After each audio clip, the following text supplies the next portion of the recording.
इस सेशन में हम बात करने वाले हैं कंप्यूटर हार्डवेयर और सॉफ्टवेयर क्या होता है। बेसिकली कंप्यूटर दो भाग से मिलकर बना है, एक कंप्यूटर हार्डवेयर और दूसरा कंप्यूटर सॉफ्टवेयर। तो जो पार्ट्स आप छू सकते हैं वे कंप्यूटर हार्डवेयर कहलाते हैं और जो अंदर इंस्ट्रक्शंस या कमांड्स काम करती हैं वो सॉफ्टवेयर कहलाते हैं। हम इन सब की जानकारी विस्तृत रूप से लेने वाले हैं, लेकिन इस सेशन में मैं सिर्फ आपको एक ओवरव्यू देने वाला हूं कि हार्डवेयर क्या है और सॉफ्टवेयर क्या है। जैसा मैंने बताया, जिन पार्ट्स को आप छू सकते हैं वो हार्डवेयर कहलाते हैं और इलेक्ट्रॉनिकली ये सारे पार्ट्स कंट्रोल होते हैं। तो आपके पास जो भी मदरबोर्ड, CPU, प्रोसेसर, फैन है, रैम है, ये सब चीज़ें कंप्यूटर हार्डवेयर का पार्ट हैं। हार्डवेयर के मुख्य कंपोनेंट्स में CPU, सेंट्रल प्रोसेसिंग यूनिट, जो कि एक तरह से कंप्यूटर का दिमाग होता है।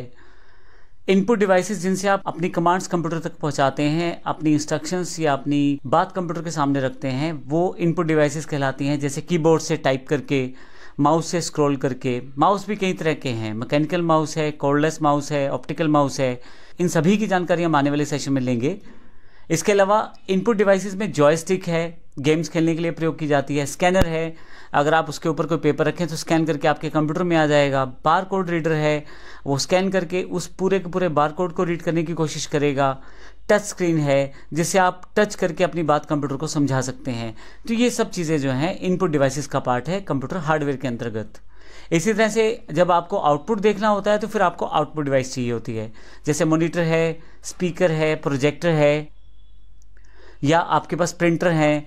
ये सब आउटपुट डिवाइसेस का पार्ट हैं। अलग अलग फॉर्मेट में आउटपुट देते हैं। जैसे मॉनिटर है, वीडियो आउटपुट देगा, स्पीकर साउंड आउटपुट देगा, प्रोजेक्टर जो है वो आपको हर चीज़ को एक पर्दे पर दिखाएगा बड़ा करके, यानी कि प्रोजेक्ट करके।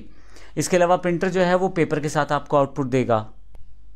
प्रिंटर की बात करें तो आउटपुट डिवाइस है, लेकिन इसके अलग अलग तरह के टाइप हैं। जैसे इम्पैक्ट प्रिंटर एक अलग तरह की कैटेगरी है और नॉन इम्पैक्ट प्रिंटर अलग तरह की कैटेगरी है। इम्पैक्ट प्रिंटर में जैसे डॉट मैट्रिक्स प्रिंटर या डेजी व्हील प्रिंटर या लाइन प्रिंटर, ये इम्पैक्ट प्रिंटर के एग्जांपल्स हैं। इसी तरह से नॉन इम्पैक्ट प्रिंटर में inkjet printer, thermal printer, laser printer, electromagnetic printer, electrostatic printer, ये सब नॉन इम्पैक्ट प्रिंटर के एग्जाम्पल्स हैं। अगला पार्ट जो है कंप्यूटर हार्डवेयर में है वो मेमोरी और स्टोरेज से रिलेटेड है।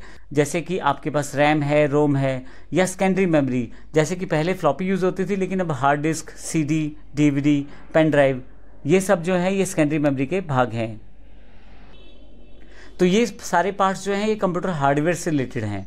अगर मैं कंप्यूटर सॉफ्टवेयर की बात करूं तो सॉफ्टवेयर कंप्यूटर का जो रहता है वो इंस्ट्रक्शंस हैं या वो कमांड्स हैं जिसके साथ हम कंप्यूटर को ऑपरेट कर पाते हैं। मुख्यतः ये दो तरह की रहती है। सॉफ्टवेयर दो प्रकार के होते हैं, एप्लीकेशंस और ऑपरेटिंग सिस्टम।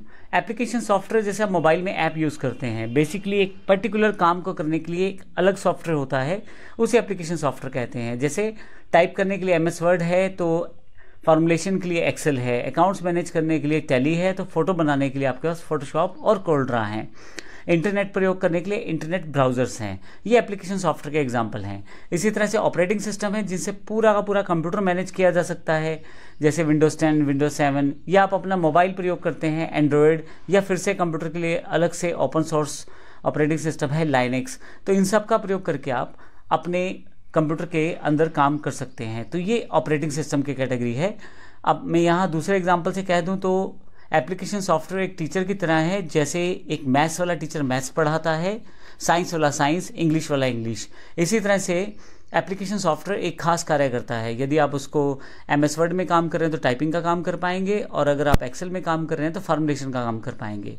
इसी तरह से ऑपरेटिंग सिस्टम बिल्कुल वैसे है जैसे स्कूल में एक प्रिंसिपल खुद कुछ कार्य खास नहीं करेगा, लेकिन सब चीज़ों को जोड़ के मैनेज करना, उनका प्रयोग करना, उनको कमांड्स देना, उनसे काम निकलवाना, ये कार्य प्रिंसिपल का रहेगा। वैसे ही ऑपरेटिंग सिस्टम का कार्य यही रहेगा कि सभी कंप्यूटर में जो भी रिसोर्सेज हैं, कमांड्स हैं, फंक्शंस हैं, या जो भी डिवाइसेस लगी हुई हैं, उनको किस तरह से प्रयोग किया जाए और उनको कमांड्स किस तरह से दी जाए और उनसे काम किस तरह से लिया जाए। तो ये कंप्यूटर हार्डवेयर और सॉफ्टवेयर दोनों का एक ओवरव्यू लेक्चर था। अगले सेशन में मैं बारी बारी से हर एक पार्ट को प्रॉपर्ली एक्सप्लेन करता हूँ। धन्यवाद।